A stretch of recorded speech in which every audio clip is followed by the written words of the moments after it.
Tu me dis quand ça part?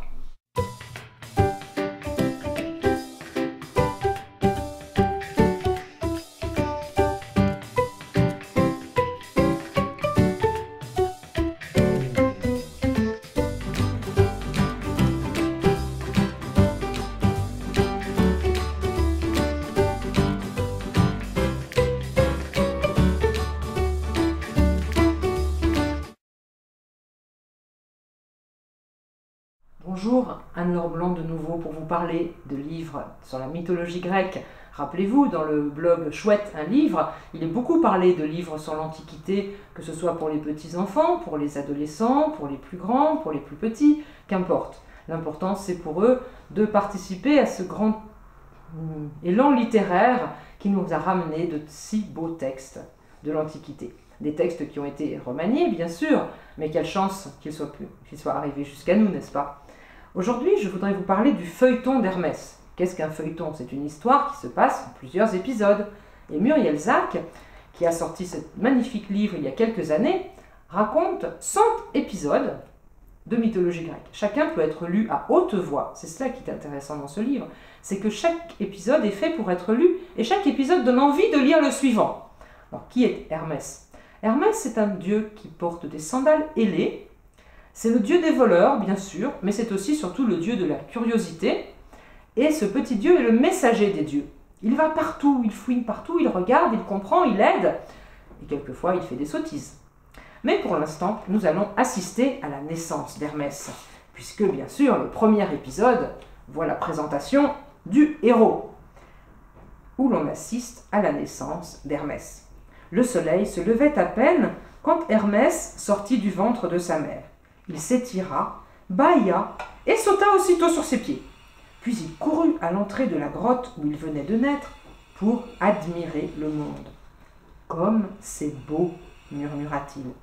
C'était une bien étrange naissance. Avait-on jamais vu un enfant qui, aussitôt né, se mette à marcher et à parler? Mais cet enfant-là vivait au pays des dieux. Cet enfant-là vivait au commencement du monde, en des temps mystérieux où tout était possible. Ce qu'Hermès découvrait ce premier matin de sa naissance était un paysage d'une rare beauté. La grotte où il venait de voir le jour était creusée en haut d'une très haute montagne.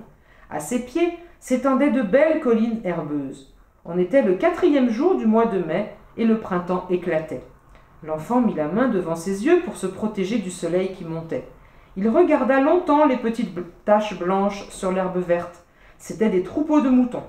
Il regarda longtemps les petites taches mauves sur l'herbe verte. C'étaient des arbres en fleurs. Un oiseau passa dans le ciel en traçant de grands cercles. Une bonne odeur parfumée flottait dans l'air. Hermès eut soudain envie de rire aux éclats, tant la vie qui commençait lui paraissait belle. C'est alors que de l'intérieur de la grotte, une douce voix l'appela. C'était Maïa, sa mère.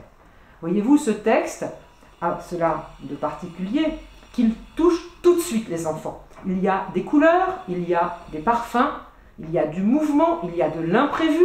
Pensez à un bébé qui court tout de suite pour observer la beauté du monde, se réjouir de la beauté du monde.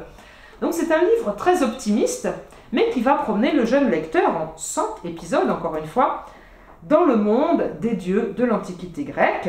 Nous y rencontrerons donc, bien sûr, Athéna, Aphrodite, Apollon, Épiméthée et Prométhée, où nous verrons apparaître le premier homme, et puis Pandore, la première femme, peut-être un petit peu étourdie d'avoir ouvert la célèbre boîte. Bref, vous avez 100 histoires à lire à vos enfants. Et puis, s'ils n'ont pas suffisamment de ces 100 histoires, eh bien vous en avez 100 autres. 100 autres avec le feuilleton de Thésée, qui vous raconte la suite. Donc tous les grands mythes racontés par les grands auteurs grecs, que ce soit Hésiode, que ce soit Homère, vous les retrouvez tous dans ces deux ouvrages. Alors les illustrations sont très curieuses, elles sont pour moi très belles, très simples. Vous voyez par exemple cette jeune femme dans la forêt, dans les arbustes, avec une forme très élancée. Elles reprennent un petit peu les motifs très anciens que l'on trouve dans les musées comme les musées d'Athènes par exemple, ou au Louvre. Vous trouverez Pandora, voici la première femme du monde. Vous trouverez Apollon qui sort de derrière un arbre. voyez, toutes ces images parleront aux enfants et puis peut-être sauront-ils même les recopier. Je vous souhaite de très belles heures de lecture avec vos enfants, à la découverte donc d'Hermès et de tout le monde des dieux olympiens. À bientôt.